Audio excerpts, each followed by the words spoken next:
Today's 353rd day that I apply a daily lesson to support your dreams, your goals, to become the person you want to become.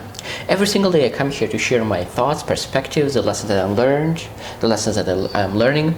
And today, the lesson that I learned was from Matthew Kellen. He was sharing his experience and he was chatting with a real estate agent, and that person was sharing the biggest mistake that most homeowners do. And that mistake is that a lot of times people buy a house for their current station. So that means that if they're living together like a couple or two people, they're buying for their station at the moment.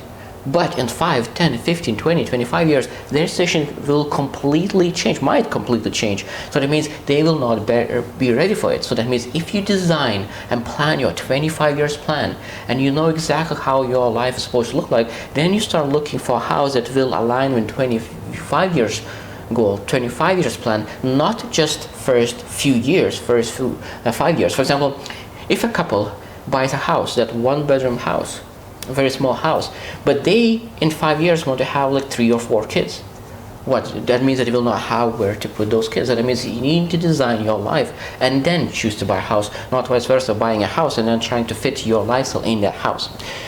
Now when I was thinking about it quite a lot, and I realized that a lot of times people make exactly the same mistake, everything in life. That means in a career, in relationships, in health, in everything. They try to fit their current station and choose and make decisions based on their current station. But I truly believe that you need to base your decisions on your future station, not current station. What do you want to have in 25 years? Not what you want to have in current station. Your health decisions, your relationship decisions, your career path decisions will be supposed to be based on your future self, not current self. For example, career path. Like for a person who is on his own, one job could be perfect. That means that he is able to make quite a lot of money for him as a person. He feels very comfortable. But if he wants to have a big family, his career path might be that is not the best fit because his schedule is out of whack, his salary is not enough as well. So that means because he wants to have a big family, his career path could not be the best because of the timing, because of the salary. So that means you need to first design your life and then choose career path that will allow you to do that. Because when I was thinking about 25 years plan, we always need to do those 5-year increment. So that means if you are 30, so that means that there is increment from 30 to 35, then from 35 to 40, from 40 to 45, from 45 to 50, from 50 to 55. So that means if you want to have kids by 35, or that means at 35 you will have newborns, 40 will have very, very young kids, then 45 or 50 you will start to have teenagers, and at 50 and 55 you will need to prepare them for college and university if they go to university. So that means you design how your life will look like. So that means you will be ready to prepare for their education.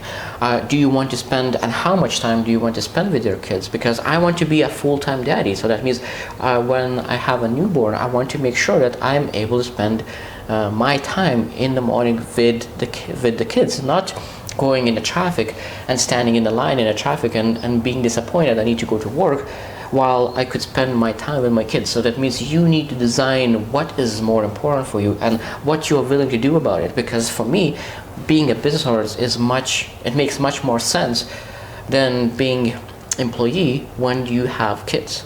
Of course, everyone needs to make the decision. I don't say that it's black and white in any kind of question. But at the end of the day, I truly believe that you need to design yourself today how your 25 years plan is supposed to look like in a 5-year increment.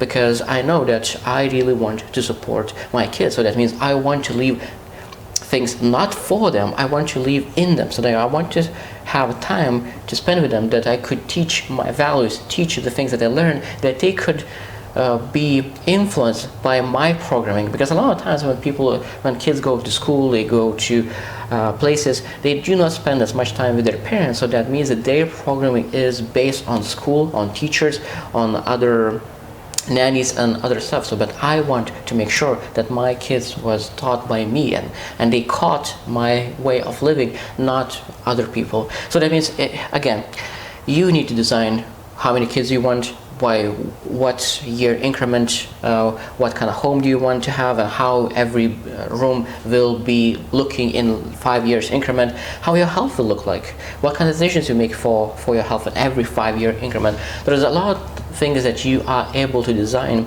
and I truly believe that designing your life every 5 year increment and making decisions based on your long-term vision, not short-term vision, will really change your life, because it changed mine, and I hope you will improve the way how you make decisions as well. I hope you choose to win, and see you tomorrow.